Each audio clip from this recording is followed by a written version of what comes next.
लेकिन बैठते थे एक ही साथ, निर्णय एक ही साथ होते थे। तो इस तरह की परिस्थिति दो गुटों में दिखाई दे रही थी। अब हम इसी को समझने के लिए हम भारत की निष्पक्षता की नीति को इंडिकेट करते हैं। इसके लिए पंडित जवाहरलाल नेहरू जी ने कहा था कि हम निष्पक्ष रहेंगे, स्वतंत्र रहेंगे, किसी एक प्रभावी गुट या किसी एक गुट का समर्थन नहीं करेंगे। अब यहाँ पर पंडित जवाहरलाल नेहरू ने अपनी विदेश नीति को समझाने के लिए कुछ वैचारिक दृष्टिकोण दिए थे। ये विचार एक प्रकार से सर्वप्रथम 2 सितंबर 1946 को एक अंतरिम सरकार का गठन हुआ था। इस अंतरिम सरकार के गठन में पहली बार प्रधानमंत्री पंडित जवाहरलाल नेहरू ने एक वक्तव्य दिया था। उस वक्तव्य के अनुसार इन्होंने कहा था कि यदि कोई देश दो गुटों में, दो ध्रुव में बढ़ जाएगा या दो गुटों में बढ़ जाएगा तो कहीं ना कहीं उन दोनों गुटों में कोई एक शक्ति प्रभावी रहेगी और एक गुट अपने प्रभाव में अन्य छोटे बड़े देशों को भी लेने की कोशिश करेगा। इस प्रभावशाली दृष्टिकोण में द्वेष भावना उत्पन्न होगी, स्वतंत्रता समाप्त होगी, मानवीय हनन होगा या किसी देश का भी उस गुट में सम्मिलित होना अनिवार्य हो जाएगा। अनिवार्य इसलिए हो जाएगा यदि वह गुट का समर्थन करता है तो वो कहीं ना कहीं उस गुट का वो सपोर्ट भी करेगा।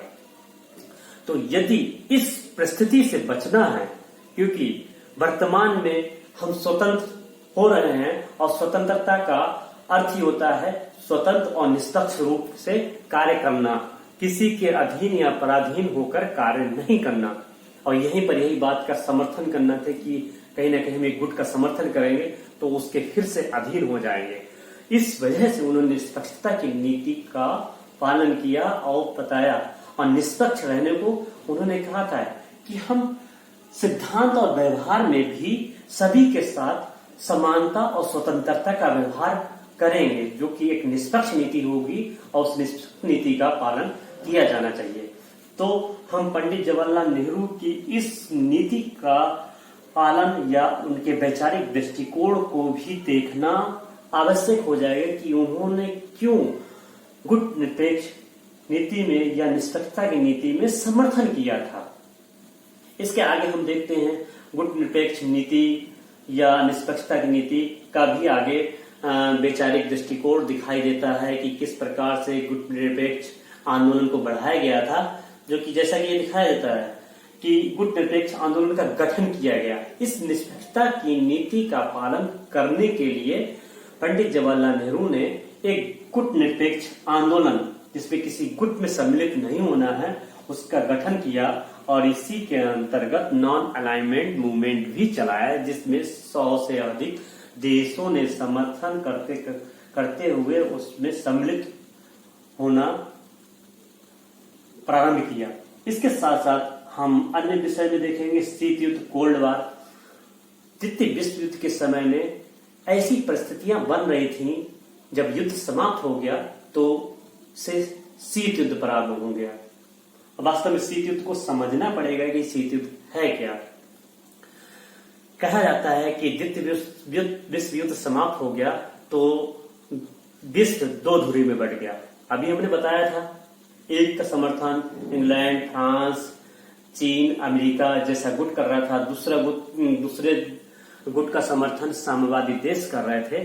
तो इन दो ध्रुव में बटा हुआ विश्व में अपने साथ बहुत सारी शक्तियों को या पावर्स को सम्मिलित करना चाहते थे कि सिर्फ 4 देश या एक देश, अकेले देश से कुछ महत्वपूर्ण शक्तियां या सबसे शक्तिशाली देश नहीं बन सकते थे। उनके समर्थन में अन्य छोटे छोटे देशों को भी सम्मिलित या सहयोग करना आवश्यक था। तो इसके लिए उन देशों ने, पावर शक्तिशाली देशों ने, जैसे कि अमेरिका जैसे देशों ने, चाइना जैसे देशों ने, अमेरिका जैसे देशों ने परमाणु बम, अणु बम बनाना प्रारंभ कर लिया था और बना भी लिए थे। दूसरे प्रकार के देशों में हम देखते हैं साम्राज्य देश रूस ने भी अपने अणु बम, परमाणु बम बना लिए थे। तो इन बम का बनाया जाना, परमाणु बम ने एक प्रकार से अपनी शक्ति को प्रदर्शित करना था कि हम पावरफुल और शक्तिशाली देश थे। तो इसमें अमेरिका जैसे देश ने छोटे छोटे देशों के साथ अपने समूह मिलाने के लिए कुछ वैचारिक प्रभाव कह सकते हैं, या हम कह सकते हैं मीडिया के द्वारा कुछ भ्रांतियां या सहयोग करने के लिए दबाव या प्रेशर या ऐसी चीजें प्रसारित की जिससे कि छोटे छोटे देश उसमें सम्मिलित हो जाए, भ्रम की स्थितियां पैदा करना। तो इसे हम कह सकते हैं वाक युद्ध या शीत युद्ध, विचारों का युद्ध, अपने विचार देकर कि एक देश हमारे ऊपर प्रभावी करेगा, अगर आप हमारे साथ सम्मिलित नहीं होंगे तो हम सहयोग नहीं करेंगे। इस प्रकार की नीतियां लागू की गई या विचार दिए गए। उसी प्रकार से साम्यवादी देशों ने उन्होंने भी इसी विचार का प्रयोग किया। तो ये प्रयोग एक दूसरे के साथ रोष, प्रतिरोध, गतिरोध और वैचारिक प्रतिरोध, मीडिया के माध्यम से, संचार के माध्यम से भ्रांतियां, इससे अन्य छोटे छोटे देश भी उनके साथ सम्मिलित होना चालू कर दे। तो इसी प्रकार के वैचारिक दृष्टिकोण को हम शीत युद्ध भी कह सकते हैं, तृतीय विश्व युद्ध की भी संज्ञा दे देते हैं, लेकिन इसे शीत युद्ध को हम कह सकते हैं वैचारिक प्रभाव या विचारों का भ्रांतियां पैदा करने वाले ऐसे विचार का प्रचार प्रसार करना जिसपे छोटे छोटे देशों के साथ या अन्य देशों के साथ भ्रांतियां उत्पन्न हो जाएं। तो इसी को शीत युद्ध कहते हैं। इसके साथ भारत की निष्पक्षता नीति का किस प्रकार से प्रभाव पड़ा, इसको समझने के लिए हमें इस प्रकार से समझना होगा कि भारत की निष्पक्षता नीति किस प्रकार से प्रभावी रही थी। तो इसके लिए हम जब देखते हैं कि भारत के निष्पक्ष नीति में अन्य मुद्दों जैसे कि कोरिया विवाद, इसके साथ साथ कोरिया विवाद के साथ उत्तरी कोरिया, दक्षिण कोरिया, 38 अक्षांश के साथ जो विवाद उत्पन्न हुआ था, जिसपे अमेरिका और साथ ही रूस का हस्तक्षेप प्रारंभ हो गया, तब वो कोरिया विवाद समाप्त हुआ। इसके लिए पंडित जवाहरलाल नेहरू ने हस्तक्षेप आरंभ किया था उत्तरी कोरिया और दक्षिण कोरिया के विवाद के लिए। इसके साथ ही हम देख सकते हैं स्वेज नहर विवाद या अन्य समस्याओं के समाधान के लिए पंडित जवाहरलाल नेहरू को इस विवाद को समाप्त करने के लिए आमंत्रित किया गया था और उस विचार को उन्होंने बहुत ही सरल तरीके से सुलझा लिया था। तो ये हमारी निष्पक्षता की नीति का प्रभाव दिखाई दे रहा था कि भारत देश किसी एक गुट में सम्मिलित नहीं हो रहा था, बल्कि उसको निष्पक्ष निर्णय के माध्यम से बता रहा था, जानकारी दे रहा था और उसका निर्णय भी ले रहा था निष्पक्ष होकर कि यदि आप किसी एक गुट के साथ या छोटे समूह के साथ, छोटे देश के साथ कुछ गलत कार्य करेंगे तो भारत देश उसमें निष्पक्ष निर्णय के लिए आगे बढ़कर कार्य करेगा। और इसकी नीति को संयुक्त राष्ट्र सभा का भी, यूनाइटेड नेशन का भी उसमें सहयोग प्रदान होता रहा है। इस प्रकार की नीतियों को देखते हुए संयुक्त राष्ट्र सभा ने भारत को युद्ध बंदियों के आदान प्रदान के लिए छोड़ने के लिए भी एक अध्यक्ष नियुक्त किया, जिसमें बहुत सारे देशों के युद्ध बंदियों को युद्ध के दौरान अगर बंदी बना लिया गया था द्वितीय विश्व युद्ध के दौरान, तो उनको समझौते के अनुसार एक दूसरे देशों को प्रदान करना था। तो इस प्रकार की पॉलिसी को हम देखते हैं कि भारत में अपनाया गया था, निष्पक्षता नीति को प्रभावी भी रहा था। इसके साथ हम पंचशील सिद्धांत को भी अपने दृष्टिकोण में देखेंगे। पंचशील सिद्धांत के साथ हम भारत की विदेश नीति में अन्य देशों और पड़ोसी देशों के साथ सहयोग की नीति को देखेंगे। के साथ हमारे संबंध, नेपाल के साथ हमारे भारत देश के संबंध और श्रीलंका देश के साथ भारत के संबंध, भूटान के साथ भारत के संबंध, जो पड़ोसी राज्य हैं, पाकिस्तान देश के साथ भारत के संबंध, इन राज्यों के साथ हम इन सभी नीतियों को देखेंगे कि उनके सहयोगात्मक रवैया किस प्रकार से थे।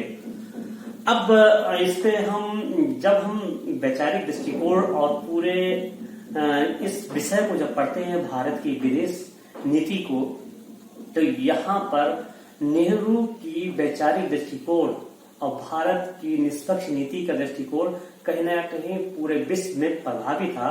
तो ये एक शक्ति के रूप में उभर रहे थे, एक उभरती शक्ति के रूप में भारत को देखा जा सकता है और देखना भी चाहिए, क्योंकि उस समय निष्पक्ष रहने के साथ साथ हमारे साथ छोटे छोटे 100 देशों से भी ज्यादा समूह जो नॉन अलाइनमेंट मूवमेंट में शामिल होते हैं, गुट निरपेक्ष आंदोलन में शामिल होते हैं, तो इससे ही कह सकते हैं कि एक निरपेक्ष नीति में बहुत सारे देश सम्मिलित हो गए थे।